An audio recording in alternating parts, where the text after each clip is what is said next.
emergency? There's a black tall figure banging on my door. A black tall figure?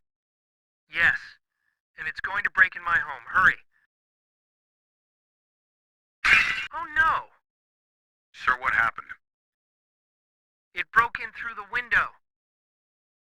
Sir, calm down. Hide somewhere. I can't. It's blocking my way. Help. Hey, get off me. What are you doing? Send someone now. Quick.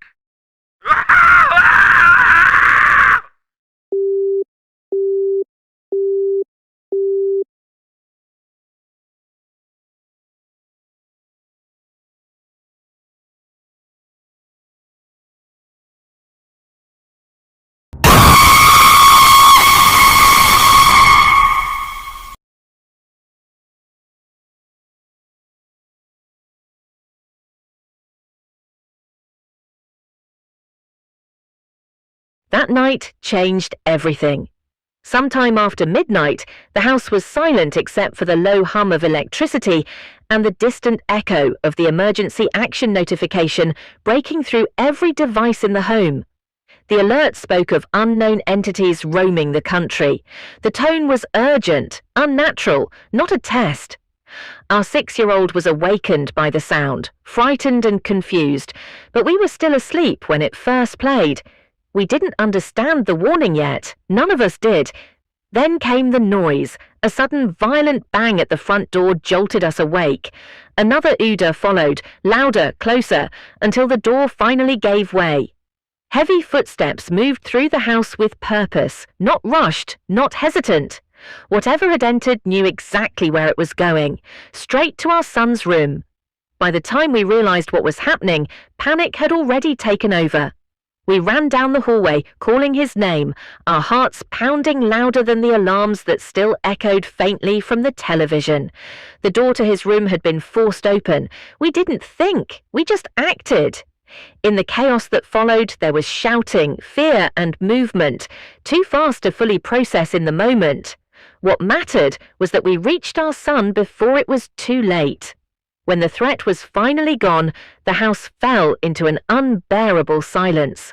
Our son was shaking.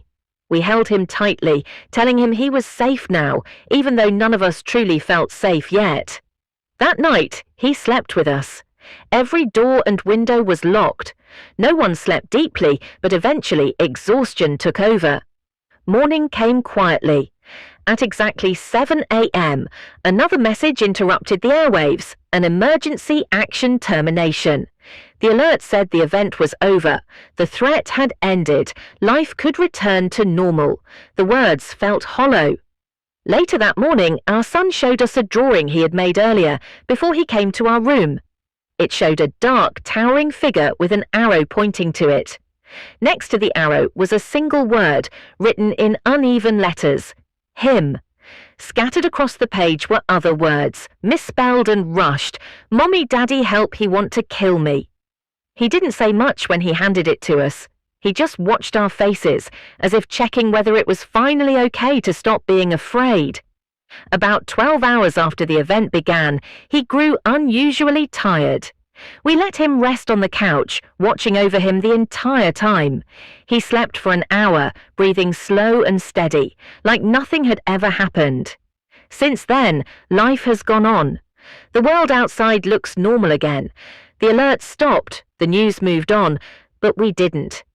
Every now and then, we still think about 2:22 a.m., about how fast everything changed, about how close we came to losing something that mattered more than anything else, and about a drawing we'll never throw away.